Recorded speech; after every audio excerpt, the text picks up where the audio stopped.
Hi friends, and welcome to Wives vs. World, where we have fun talking about queer stuff and life as a trans cis lesbian couple. I am your summer child, Jackie. And I'm Anya. Hey! So first and foremost, very important, as we are recording this video, I just had my birthday 2 days ago, so I am now 32. Happy birthday! Happy birthday! Which means I am getting older and wiser and more beautiful, so respect that.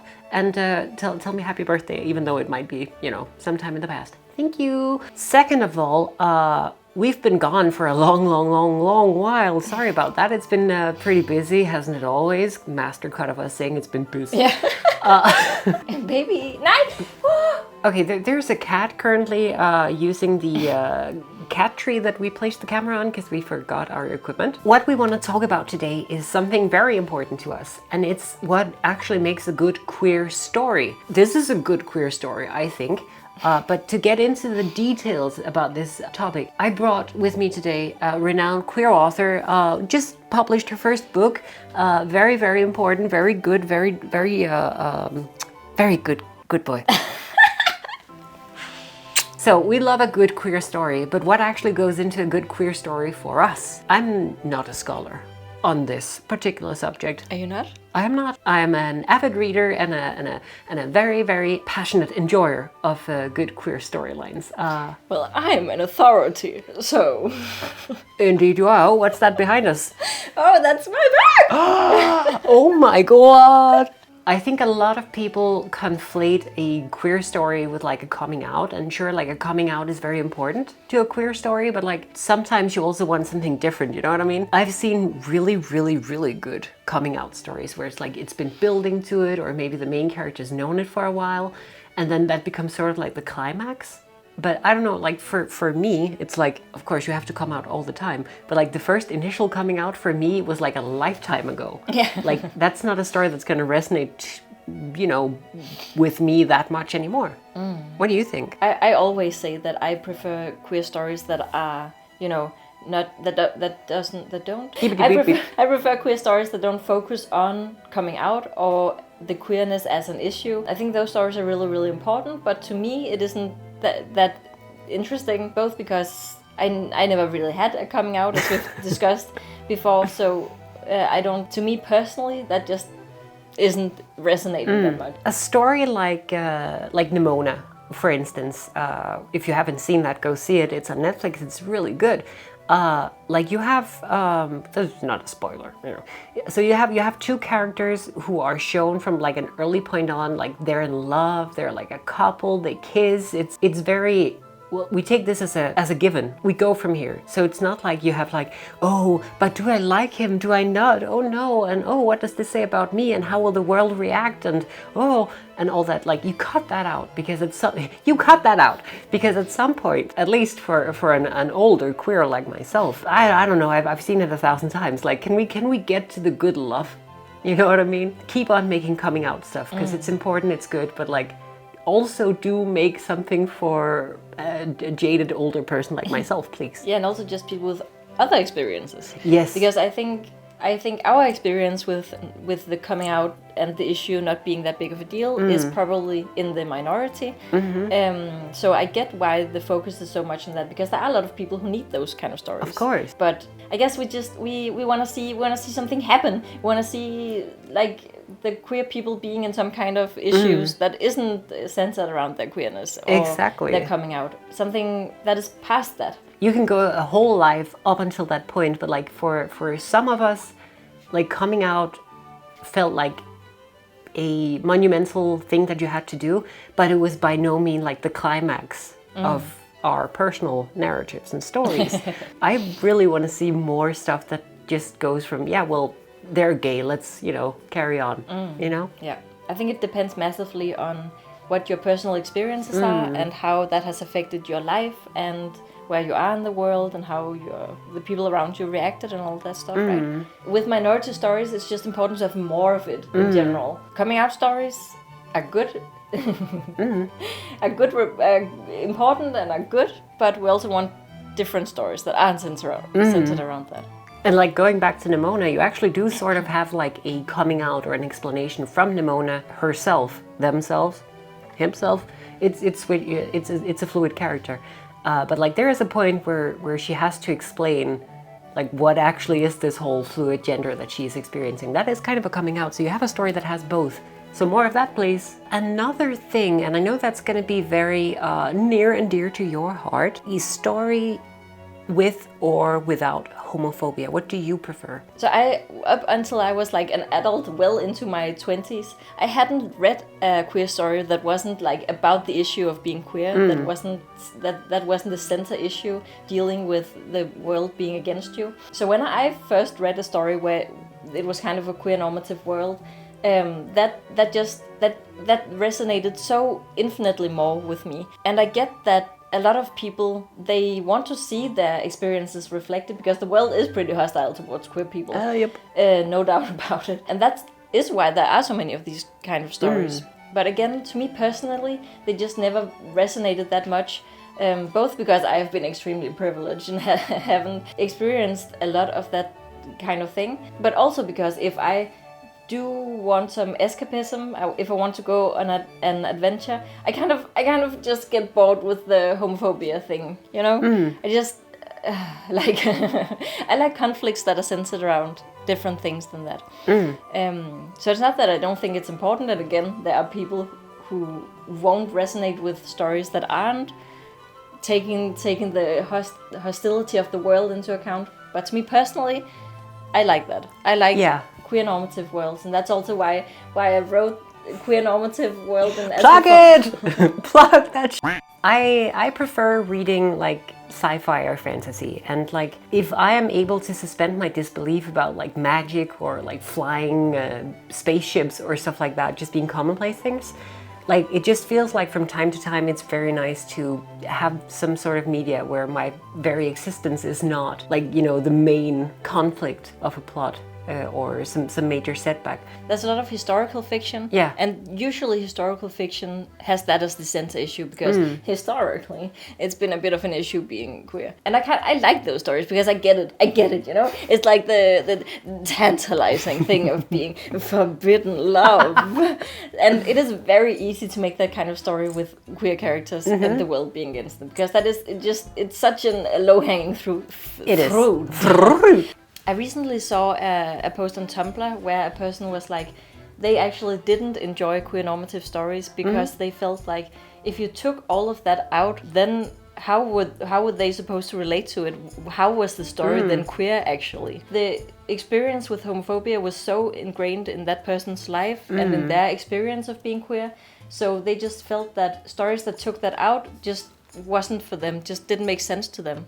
And That's a very good point. It's a very interesting point, I feel like, and I definitely see where this person is coming from. But I also think that two queer characters getting together is a queer experience. And again, that just highlights how different people's queer experiences are and how important it is to have the different kinds that cater to different people and their experiences. Okay, another thing here, and I guess that's more for me, like, is dysphoria something I would like to avoid? I think it's a double-edged sword, you know? Like, on the one hand, if you have a piece of media and you are careful with it and you actually really are able to portray like the feeling of dysphoria or what that would be for someone, on the one hand, it can do a lot of work in terms of like enlightening people who might not be privy to that experience. On the other hand, I also feel like sometimes it can be a bit reinforcing, which is why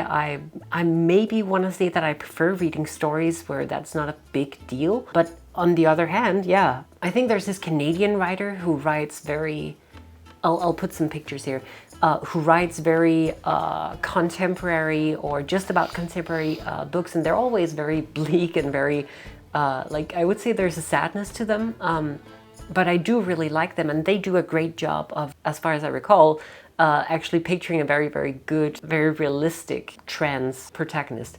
I guess I feel the same way about it as with like having difficult feelings about being gay or queer in some way. Because again, a lot of stories focus on this, that the main character really struggles, like, why am I like this? Or how can this really be true for me, that I'm this kind of person or whatever, you know? Personally, I get bored of that narrative really easily because I never found it hard to be queer. I like being queer and I think it's the greatest. So I like to see the joy, the queer joy. The euphoria. Yeah, exactly. And focusing on that, the positivity of the experience. So would you rather have a story where the queer elements are like unstated and like subtle, or would you have it be explicit? And I think like this is Like, you mean if it could pass as a not queer story? Yeah, like if it was just like you could do a complete swap, or it's not maybe not that in your face queer, you can just, or the other one is like a show where, and that's maybe the more prominent example, a show where the showrunners or the creators have gone to extreme lengths to make it extremely deniable. Like it's queer baited. Yeah. You know what I mean? Yeah, I think. Do you like queer baiting? This is a loaded question. No. Thank you. Roll credits. It's almost there, but it's just short of it. Like Yuri on Ice, for example. That's a controversial opinion on Yuri on Ice, because I know a lot of people who are like, say that it's extremely obvious, but I just don't. He gives him a ring, and it's like he's admiring his sexy hot body. And yeah, all the while they're saying things that are not unqueer. I don't know. It's not for me. To me, it takes me out of it when you don't get that. Like explicitly stated, like letting it be a queer story up front. It's like if the showrunners could actually go out afterwards and say, no, they're just good friends. And it actually being like plausible. Yeah, then to me... Yeah, I don't think any of us two have been in either the Super, the Who or the Lock fandoms. But like all of those, I think, are prime examples of like shows where you gained a massive following by really dangling this gay ass carrot in front of people. Carrot. And then at the end it was like, oh no, there's nothing there. It's heavily implied, but nothing ever really happens. And you have this plausible deniability. Like you have, again, I have not seen Beauty and the Beast, but like you had this, oh, there's a gay character and it was like, blink and you'll miss it, nothing. And then you get sent to super hell. That's not a good time. For me, it's not that it has to be like page one, I'm gay McGayson and I am the gayest one. I start my day with like a cup of coffee and some hot.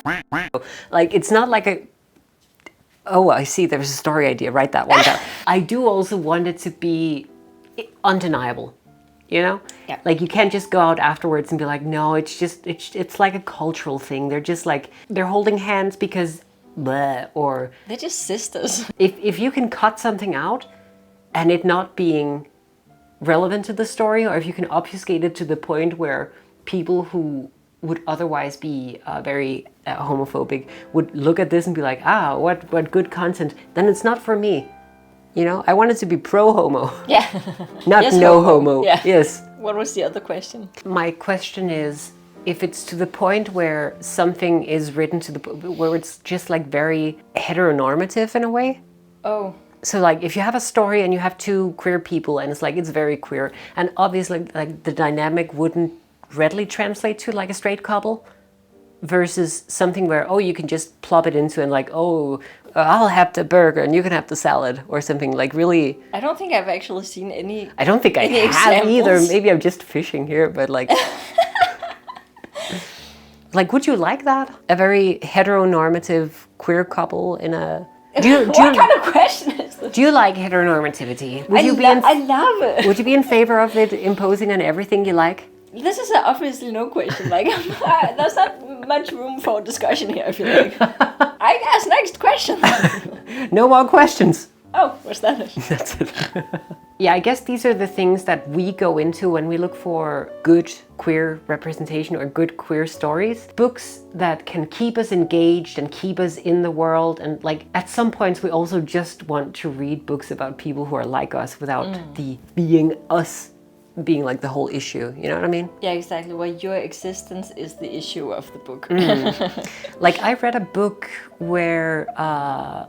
okay, spoiler alert for like, I think Ironheart or something, where the main issue was not necessarily that the two love interests got together was because they were both like female coded or female, But like, because one of them was like a robot and the other one was a human, that was the whole issue. Oh, we can't have that. Like, I thought that was a very, very good take, because you still had some of the zest and some of the forbidden romance plot to it, but it was just not because it was gay. It's kind of the same. It's not the same. It was more of a class thing. Oh, okay, that's unclear. Because like the robots were like on top of this society here, and humans were like the lower salmon. Also, can I just say? You can just say, and then she leaves, and then she comes back. Okay, can I just say? Can I just say this is the book I wrote, As We Fall, and it's out now. You can get it, and that it has all the things that I love about a queer story. It does. Yeah, because it's like this is a very queer book, very super duper queer. Oh. They have a lot of intimate relations, and also it is queer normative world. Like, that isn't the issue here. The issue is that the emperor is like having a real bad time with trying to be emperor, salvage the pieces of his falling empire, and then falling for some saucy, mysterious little twink that is trying to seduce him. That's what you like. That's what drives you. That's the conflict. There are ships in the night that should not meet but crash into each other. Yeah, exactly. That's the perfect description. Yeah, so if you kind of resonate with our points, then go check out this book. Available now on Amazon and everywhere else where you get good books. Ask your local bookstore to order it home for you if you wanna. Oh, look, I plugged it too. Mwah. Do you agree with us on these points? Like, please let us know what you think. Maybe you would just prefer to be overloaded with homophobia and transphobia. I'm just kidding, of course. Yeah, exactly. Maybe that's your favorite kind of media. Maybe you like that. But like, let us know what your thoughts are on this, because ours are, as you can hear, like kind of all over the place. So maybe help us make up our mind. And also give recommendations to queer stories that you enjoyed, that you thought were good queer stories. Books, in the movies, games, everything. In the description. In the comment section. Yes, thank you. Please and thank you. Please and thank you. We hope you liked this video, and if you did, you can subscribe for more. It's true. You can find us on all kinds of social media platforms. We have some links in the doobly-doo. We upload... Never! But we're trying to get back into schedule. Some lovely people have written to us and been like, are you done uploading? Is this the end of Wives vs. World? And it's not. No! We've just been extremely busy. As always. But hopefully that's about to change. So yeah, thank you for sticking with us and being patient. We love you guys. And yeah, I guess that's it. Yeah, we hope to see you next time. Bye!